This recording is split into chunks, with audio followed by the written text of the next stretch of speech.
It's time for a full tutorial flip. This piece was gorgeous, but it was not solid wood. We sanded the whole piece, cleaned it really well, and primed in our bin shellac primer. I wanted to go with a gorgeous summer color, so I found this green in my paint stash, and I just thought it would work perfectly. I applied 2 coats.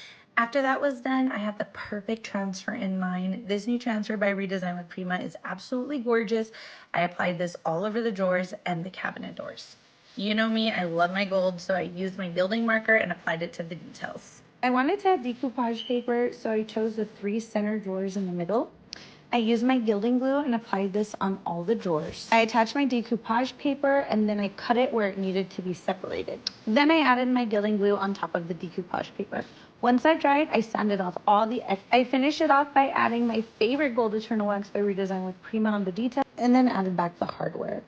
Here's this piece all finished. I love how it came out. Let me know what you think. Comment link and I'll send you all the products I use.